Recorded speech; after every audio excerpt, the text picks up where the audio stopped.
Hello students, welcome back to our channel. Myself Pooja. Students, आज की video में हम डिस्कस करने वाले हैं थीसिस और आर्टिकल राइटिंग के बारे में। थीसिस क्या होता है, आर्टिकल राइटिंग यानी आलेख लेखन क्या होता है, ये कैसे लिखे जाते हैं और इन दोनों में क्या क्या डिफरेंस है, उनके बारे में आज हम डिस्कस करने वाले हैं। तो चलिए जल्दी से स्टार्ट कर लेते हैं आज की हमारी वीडियो, थीसिस और आलेख लेखन यानी थीसिस और आर्टिकल राइटिंग। सबसे पहले हम डिस्कस करेंगे कि थीसिस क्या होता है। थीसिस एक एकेडमिक डिग्री या फिर पेशेवर योग्यता यानी पीएचडी के लिए उम्मीदवारी के समर्थन में प्रस्तुत एक दस्तावेज को संदर्भित करता है। क्या होता है थीसिस? एकेडमिक डिग्री लेने के लिए या फिर पीएचडी की योग्यता के लिए उम्मीदवारी के समर्थन में प्रस्तुत एक दस्तावेज होता है कि मैं पीएचडी डिग्री के लिए उम्मीदवार हूँ, पीएचडी की उपाधि के लिए मैं उम्मीदवार हूँ। तो वो अपनी एक थीसिस प्रस्तुत करता है और इस थीसिस को ही कहा जाता है, एक प्रस्तुत दस्तावेज को ही कहा जाता है थीसिस, जो कि पीएचडी डिग्री के लिए होती है। पीएचडी डिग्री को प्राप्त करने के लिए एक दस्तावेज होता है, उसे थीसिस कहा जाता है। इसमें लेखक के शोध और उस शोध के परिणामों का प्रस्ताव होता है। इसमें जो लेखक हैं, जो स्कॉलर है, जो पीएचडी करेगा, उसने अपने रिसर्च के बारे में और रिसर्च से जो रिजल्ट निकले हैं उसके बारे में वर्णन करना होता है। शोध प्रबंध और थीसिस शब्दों के बीच में अंतर करना महत्वपूर्ण है। एक शोध प्रबंध होता है और एक थीसिस, इन दोनों के बीच में डिफरेंस करना बहुत जरूरी है, क्योंकि उनका प्रयोग परस्पर विनिमय के लिए, म्यूचुअल एक्सचेंज के लिए इनका प्रयोग किया जाता है।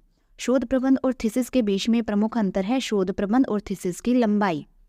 शोध प्रबंध और थीसिस की लंबाई में अंतर है इन दोनों में, जहाँ पहले वाले की तुलना में लंबाई कम होती है। शोध प्रबंध की लंबाई थोड़ी कम होती है और थीसिस की लंबाई ज़्यादा होती है। इसके अलावा पीएचडी डिग्री के अनुदान के लिए मास्टर डिग्री और थीसिस की पूर्ति में शोध प्रबंध प्रस्तुत किए जाते हैं। पीएचडी डिग्री के अनुदान के लिए, पीएचडी में प्रवेश पाने के लिए मास्टर डिग्री और जो थीसिस है उसकी पूर्ति में शोध प्रबंध प्रस्तुत किए जाते हैं। पीएचडी में एडमिशन लेने के लिए शोध प्रबंध प्रस्तुत किए जाते हैं और थीसिस क्या होगा, जो पीएचडी कंप्लीट करने के बाद सबमिट करवाई जाती है अपनी पूरी रिसर्च, वो थीसिस कहलाती है। अब है दूसरा हमारा आर्टिकल राइटिंग क्या होता है। आलेख लेखन या आर्टिकल राइटिंग से तात्पर्य है ऐसा लेखन जिसका उद्देश्य समाचार पत्रों, पत्रिकाओं आदि जैसे मीडिया स्रोतों की मदद से जनता तक जानकारी पहुंचाना है। शोध आलेख की संरचना विभिन्न शीर्षकों के संक्षिप्त गठन के साथ सरल और संक्षिप्त है। इसके विपरीत थीसिस और शोध प्रबंध लेखन विस्तृत और भारी है। क्या है आर्टिकल राइटिंग? आर्टिकल्स किस में लिखे जाते हैं? न्यूज़पेपर्स में, जर्नल्स में छपवाए जाते हैं ताकि जनता तक जानकारी पहुंचाई जा सके। जो भी उन्होंने अपने लेख में, अपने आर्टिकल में लिखा होता है, उसको न्यूज़पेपर में या जर्नल्स में, मैगजीन्स में छपवाया जाता है ताकि लोगों तक पहुंच सके। शोधालेख की संरचना जो है शीर्षकों के संक्षिप्त संगठन के साथ साथ सरल होती है और संक्षिप्त होती है। जो ये आलेख लेखन है, हमारे आलेख या आर्टिकल्स, वो सिंपल होते हैं और छोटे होते हैं। इसके विपरीत जो थीसिस है और शोध प्रबंध है वो क्या होते हैं, विस्तृत होते हैं और भारी होते हैं। यानी ये बहुत बड़े होते हैं, छोटे नहीं होते, बहुत बड़ी मात्रा में, बड़ी संख्या में, यानी कि ज़्यादा पेजेस में लिखे जाते हैं, ज़्यादा लंबे होते हैं। आई होप आपको आर्टिकल और थीसिस समझ में आ गया होगा कि क्या होता है। थीसिस या रिपोर्ट लेखन का जो आम तौर पर स्वीकृत प्रारूप है उसको इस तरीके से तैयार किया जाता है। सबसे पहले प्रारूप का शीर्षक बनाया जाता है और उपशीर्षक का विवरण दिया जाता है। थीसिस या लेख का शीर्षक पहले टाइटल पेज बनाया जाता है। थीसिस में सबसे पहले टाइटल पेज बनाया जाता है। इस टाइटल पेज में क्या क्या दिया जाता है? शोधकर्ता का नाम, जिसने रिसर्च की है उसका नाम, अनुसंधान परियोजना का उद्देश्य कि वो रिसर्च क्यों कर रहा है, उसके ऑब्जेक्टिव और प्रकाशन की तिथि कि ये उसकी थीसिस कब प्रकाशित हुई है, कब पब्लिश हुई है, उसकी डेट देनी पड़ती है। फिर दूसरा आता है विषय सूची। विषय सूची दी जाती है।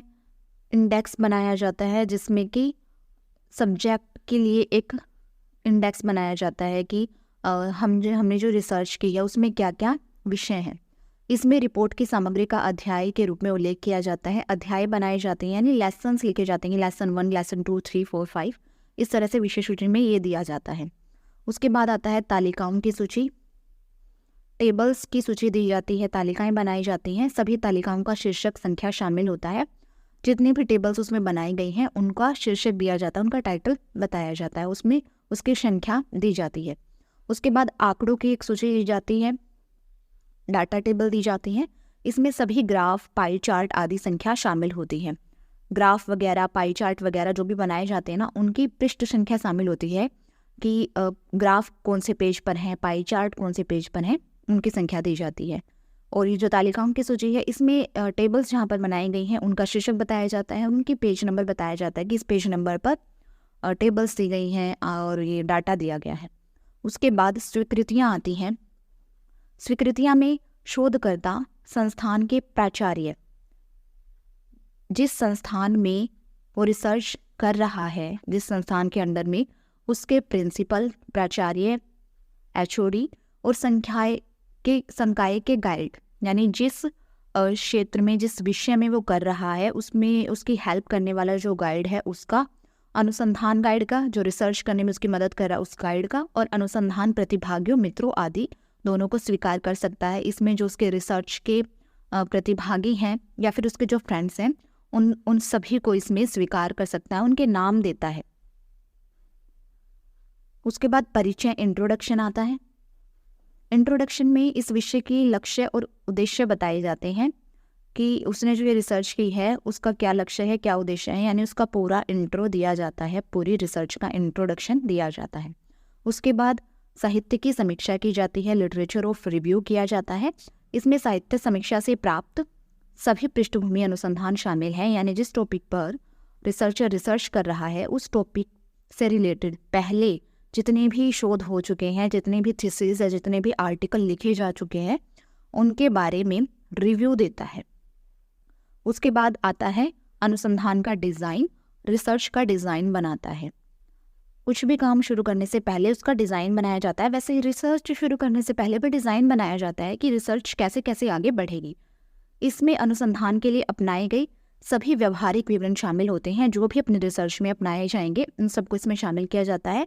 डाटा संग्रह पर रिपोर्टिंग शामिल है, कितने लोगों ने भाग लिया, उनका चयन कैसे कैसे किया गया और डाटा संग्रहण के लिए कौन से तरीके अपनाए गए, डाटा का विश्लेषण कैसे किया गया, ये सारा डिज़ाइन पहले से ही बना लिया जाता है कि रिसर्च में मैं डाटा कहाँ से कलेक्ट करूँगा, कितने लोगों का सैंपल लूँगा, किस तरीके से डाटा को कलेक्ट करूँगा, कौन कौन से उपकरण होंगे और फिर डाटा का विश्लेषण किस तरीके से करूँगा, वो सारा विवरण रिसर्च डिज़ाइन में दिया जाता है।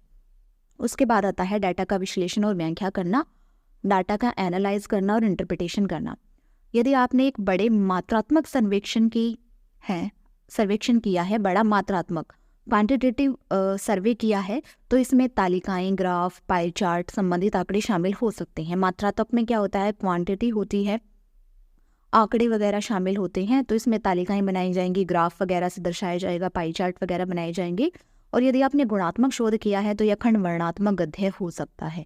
जो ये डाटा का एनालाइज है और इंटरप्रिटेशन है, अगर क्वांटिटेटिव है हमारी रिसर्च तो हमें टेबल वगैरह, ग्राफ, चार्ट बनाने पड़ेंगे, और अगर क्वालिटेटिव रिसर्च है तो उसका वर्णन करना होता है, डिस्क्राइब करना होता है।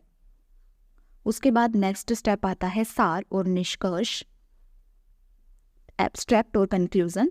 इसमें आप अपने निष्कर्षों को सारांशित करते हैं कि जो भी हमने रिसर्च से कंक्लूजन निकाला है उसको इसमें लिखते हैं।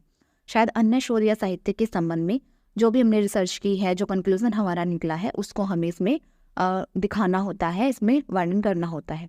उसके बाद आता है सिफारिश। शोध से विकसित की गई स्पष्ट अनुशंसाओं की सूची शामिल होती है। सिफारिश में ये दिया जाता है कि आगे की रिसर्च के लिए ये सिफारिश करता हूँ मैं कि आगे इस पर रिसर्च कर सकते हो। जैसे उसने अपने रिसर्च करके निष्कर्ष तो निकाल लिया, लेकिन उसके बाद कुछ सिफारिशें भी की जाती हैं। शोध से विकसित की गई स्पष्ट अनुशंसाओं की सूची इसमें दी जाती है। उसके बाद आता है आगे के शोध के लिए सुझाव। आगे के शोध के लिए सुझाव दिए जाते हैं कि भविष्य में जो भी रिसर्च की जाएंगी उनके लिए कुछ सजेशन दिए जाते हैं कि आप ऐसे ऐसे इस विषय पर या ये समस्याएं हैं, इन पर आप रिसर्च कर सकते हो। इसमें दर्शाता है कि आप व्यापक तस्वीर से अवगत हैं, कि आपने इस टॉपिक की अच्छी से रिसर्च कर ली है, तो आपके सामने एक व्यापक तस्वीर आ गई है इस टॉपिक की, और आप किसी ऐसे चीज़ को छिपाने की कोशिश नहीं कर रहे हैं जिसके बारे में आपको लगता है कि आपके जो काम है उसमें कमी हो सकती है। कि मैंने अच्छे से रिसर्च कर लिया और मेरे काम में कोई कमी मुझे नहीं लगती है, लेकिन अगर आने वाले टाइम में ये प्रॉब्लम क्रिएट हो जाते हैं तो आप इस पर रिसर्च कर सकते हो। उसके बाद लास्ट में दिया जाता है संदर्भ ग्रंथ की सूची, रेफरेंस दिया जाता है। इसमें रेफरेंस सूची में केवल पाठ में उद्धृत उन स्रोतों का वर्णन शामिल होता है जो भी हमने अपने रिसर्च में कहीं से भी कोई भी बात लिखी है, किसी भी राइटर की, किसी भी स्कॉलर की बात हमने लिखी है, वो हमें रेफरेंस में देना होता है। इस ग्रंथ में वे स्रोत शामिल होते हैं जो पाठ में उद्धृत नहीं किए गए हैं लेकिन जो शोध प्रबंध या थीसिस के विषय के लिए प्रासंगिक हैं। इसमें रेफरेंस में हम वो भी लिख सकते हैं जो हमने अपने रिसर्च में लिखे नहीं हैं लेकिन जो उससे रिलेटेड हैं, जो हमारे टॉपिक से रिलेटेड हैं, या जिनकी रेलेवेंस है, उनको भी हम इसमें लिख सकते हैं रेफरेंस में। जहाँ से हमने अपनी थीसिस में वर्ड लिए हैं उनको तो हमें लिखना ही लिखना होगा संदर्भ ग्रंथ में, लेकिन जो हमने नहीं लिए हैं लेकिन फिर भी उससे रिलेटेड हैं, उनकी रेलेवेंस है, तो संदर्भ ग्रंथ सूची जो रेफरेंस है उसमें हम लिख सकते हैं। तो ये थे कुछ थीसिस को लिखने के स्टेप्स। इन स्टेप्स को फॉलो करके थीसिस लिखी जा सकती है। उसके बाद इन दोनों के बीच में डिफरेंस भी है, थीसिस और आर्टिकल राइटिंग के बीच में डिफरेंस है, उसके बारे में हम डिस्कस करेंगे। अंतर का आधार सबसे पहले अर्थ है, अर्थ के आधार पर अंतर है। थीसिस कैसी होती है? ये एकेडमिक प्रवृत्ति का दस्तावेज होता है और इसमें अधिक विस्तृत सामग्री होती है। एकेडमिक नेचर का होता है, ये एक डॉक्यूमेंट होता है, इसमें ज़्यादा विस्तृत सामग्री दी जाती है। और जो लेख होता है यह संक्षिप्त प्रकार का होता है, संक्षिप्त होता है, छोटा होता है, इसमें मुख्य बिंदुओं को ही उजागर किया जाता है और ये एक छोटा दस्तावेज होता है। संक्षिप्त होता है, छोटा दस्तावेज होता है, केवल मुख्य बिंदुओं को ही इसमें उजागर किया जाता है। लेकिन थीसिस एकेडमिक नेचर की होती है और पूरा दस्तावेज होता है, इसमें अधिक विस्तृत सामग्री शामिल होती है। उसके बाद जरूरत के आधार पर थीसिस की जरूरत किस लिए होती है? यह शैक्षणिक उद्देश्य की आवश्यकताओं को पूरा करता है, एकेडमिक ऑब्जेक्टिव होता है इसका। जबकि जो आर्टिकल राइटिंग है यह पत्रकारिता की जरूरतों और आवश्यक मान्यताओं को पूरा करता है। जर्नल्स में आर्टिकल लिखवाए जाते हैं, इसलिए पत्रकारिता की जरूरतों को पूरा करता है और ये शैक्षणिक उद्देश्य के लिए लिखी जाती है थीसिस। उसके बाद समीक्षा में चयनित समिति सदस्यों के द्वारा समीक्षा की गई है, जो भी समिति में चयनित सदस्य हैं उनके द्वारा इसको रिव्यू किया जाता है। और ये जो आर्टिकल राइटिंग है वो नेत्रहीन समीक्षकों के एक पैनल के द्वारा समीक्षा की जाती है। क्षेत्रहीन समीक्षकों जो क्षेत्र से संबंधित नहीं है उनके रिव्यू के द्वारा भी इसका किया जा सकता है। उसके बाद विभाजन में जो थीसिस है इसे अध्याय में विभाजित किया जाता है, जैसे कि लेसन 1, 2, 3, 4। थीसिस पूरा बड़ा प्रोसेस होता है, पूरी विस्तृत व्याख्या की जाती है, इसलिए इनको लेसन में डिवाइड किया जाता है। और जो ये आर्टिकल राइटिंग होती है इसे खंडों में बांटा जाता है, लेसन में नहीं बांटा जाता क्योंकि संक्षिप्त होता है। उसके बाद समीक्षा किए गए साहित्य की लंबाई कितनी होनी चाहिए? थीसिस में यहाँ साहित्य समीक्षा लंबी है और यहाँ लंबाई सटीक है। आर्टिकल राइटिंग में भी हमें साहित्य की समीक्षा करनी होती है, लेकिन कुछ पॉइंट्स के अंदर ही हम समीक्षा कर देते हैं। लेकिन थीसिस पूरी लंबी लिखी जाती है, विस्तृत होती है, इसलिए जो साहित्य की समीक्षा है वो भी हमें लंबी करनी पड़ती है। जिस भी स्कॉलर की, जिस भी राइटर की हम साहित्यिक समीक्षा करने वाले हैं उसकी पूरी जानकारी हमें लिखनी होती है और इसमें केवल कुछ पॉइंट्स लिखने होते हैं जो इम्पोर्टेंट होते हैं। उसके बाद विवरण का प्रकार आता है। शोध के दौरान उपयोग किए गए विभिन्न उपकरणों और तकनीकों का विस्तृत वर्णन दिया जाता है। थीसिस में जो भी हमने इक्विपमेंट्स अपनाए हैं शोध के दौरान, जितने भी उपकरणों का प्रयोग किया, जितने भी टेक्निक्स का प्रयोग किया, उसका विस्तृत वर्णन दिया जाता है थीसिस में।